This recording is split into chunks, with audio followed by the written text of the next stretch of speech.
राज रजवाड़ों की भूमि भारत कितने ही राजवंशों की गौरवशाली गाथा का साक्षी रहा, लेकिन ब्रिटिश सत्ता आने के बाद इन राजवंशों की सियासी ताकत धीरे धीरे क्षीण होती गई। हालांकि ब्रिटिश सत्ता ने इनके अस्तित्व को पूरी तरह समाप्त नहीं किया था। देश की आज़ादी के समय भारत की देशी रियासतें समस्या का कारण बन गई थी। इसलिए भारत राष्ट्र में रियासतों को संगठित करने के लिए उन्हें प्रिवी पर्स की सौगात दी गई, जिसे आगे चलकर 28 दिसंबर 1971 को संविधान संशोधन द्वारा यह सौगात छीन ली गई। दरअसल 1947 में जब भारत को स्वतंत्रता प्राप्त हुई थी, उस समय 500 से भी ज़्यादा रियासतों की सत्ता मौजूद थी और ये राजवंश अपनी सत्ता किसी को सौंपने को इच्छुक नहीं थे।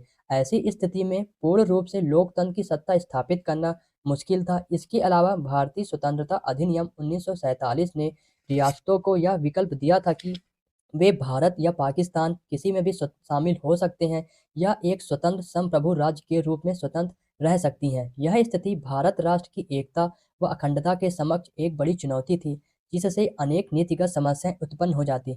इन समस्याओं का समाधान करने के लिए संविधान सभा ने 21 दिसंबर 1946 को समझौता समिति का गठन किया। कई प्रयासों के बाद भी रियासतें अपने फैसले पर अडिग रहीं कि वे अपनी रियासतों के स्वामी स्वयं होंगे और राजतंत्र बना रहेगा। गौरतलब है कि कैबिनेट मिशन के अनुसार भारत की संविधान सभा को केवल संघ के लिए ही संविधान बनाने का अधिकार था, यानी संविधान सभा रियासतों के आंतरिक मामलों से संबंधित कोई भी विधान नहीं बना सकती थी। इस परिस्थिति को हल करने में सबसे महत्वपूर्ण भूमिका लौह पुरुष सरदार वल्लभ भाई पटेल ने निभाई।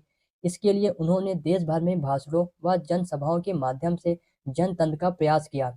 रियासतों को भारत राष्ट्र में विलय करने के लिए लौह पुरुष ने उन्हें प्रिवी पर्स की सौगात दी, जिसने लगभग सभी रियासतों को भारतवर्ष में सम्मिलित होने के लिए सहमत कर लिया। प्रिवी पर्स का उल्लेख भारतीय संविधान के अनुच्छेद 291 में किया गया था, जिसमें कहा गया कि रियासत प्रमुखों को अपनी रियासतों को भारत संघ में विलय करने की सहमति प्रदान करने के बदले उन्हें सालाना एक निश्चित राशि प्रदान की जाएगी, जिसका भुगतान भारत की संचित निधि से किया जाना था और यह धनराशि सभी करों से मुक्त थी।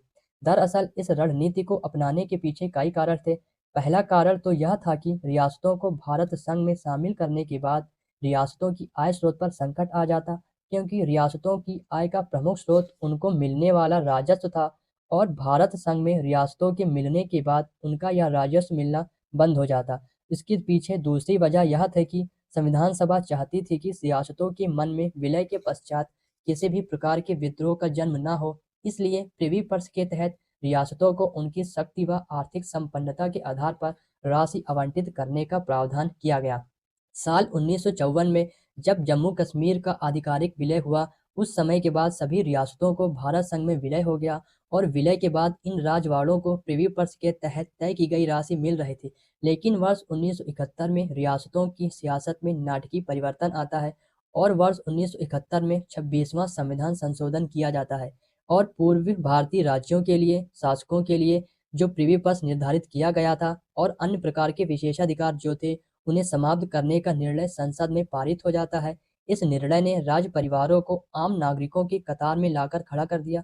अब उन्हें लोकतांत्रिक देश के निवासी हो गए, जिनके पास किसी तरह का कोई विशेषाधिकार नहीं रह गया था। हालांकि रजवाड़े यह निर्णय मानने को मजबूर थे, परंतु उनके पास इसके अलावा और कोई दूसरा उपाय भी नहीं था।